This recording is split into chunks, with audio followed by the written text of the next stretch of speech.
তাদের চোখকে ফাঁকি দিয়ে সবার প্রকাশ্যে আমি গোপনে এন্ট্রি নিই পল্লী বাংলা রিসর্টের ভেতরে। ঢুকেই একটা সিনেমার পোস্টার দেখতে পাই, যাতে নায়ক নায়িকার ছবি থাকলেও সিনেমার নামটা লেখা ছিল না, কারণ সিনেমাটার নাম হলো অদৃশ্য।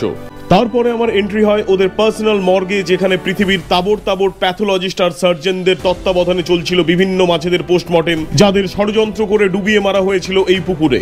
চিজ বলসের শেপ আর সাইজ দেখে কিছুতেই মনে পড়ছিল না যে ওরকম জিনিস কোথায় যেন দেখেছি। তখনই ওখানকার এক নার্সিং স্টাফ আমার হাতে তুলে দিয়ে বললেন, খেয়ে দেখুন, ঠিক মনে পড়ে যাবে। খেতে খেতে মনে করার চেষ্টা করছিলাম, ঠিক তখনই চোখে পড়লো ওখানে হাঁড়ি ভাঙা প্রতিযোগিতার আসর বসতে চলেছে। তবে আমি ওদিকে না গিয়ে চলে যাই চা গবেষক চাচার কাছে, যেখানে দেখতে পাই লেখা রয়েছে লং লিভ টি।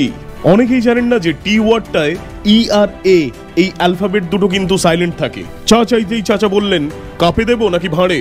আমি বললাম আমার। তো যাই হোক, চায় চুমুক দিয়ে একটু এগোতেই দেখতে পেলাম মালয়েশিয়ার টুইন টাওয়ারের আদলে তৈরি করা হয়েছে টুইন চেয়ারকে। বনসাই গাছ কেটে ওদের তৈরি করা হয়েছিল বলে ছোটবেলাতেই ওদের পায়ের বৃদ্ধি বন্ধ হয়ে যায়। এছাড়াও আরো বিভিন্নভাবে গোপনে মানুষ ওড়ানোর প্ল্যান করছিলেন লোকাল ডন দাউদাউ ইব্রাহিম। আগুন নিয়ে গবেষণা করার জন্য তাকে এই দাউদাউ নামে ভূষিত করে কেওড়াতলা মহাশ্মশান। পানের মধ্যে বারুদ সহ অন্যান্য দাহ্য পদার্থ মিশিয়ে তিনি তৈরি করছিলেন পুষ্পা পান, কারণ পুষ্পা মানেই তো ফায়ার। তারপর সেই পান কোনোভাবে কারো মুখে দিয়ে দিতে পারলেই সোজা স্বর্গে।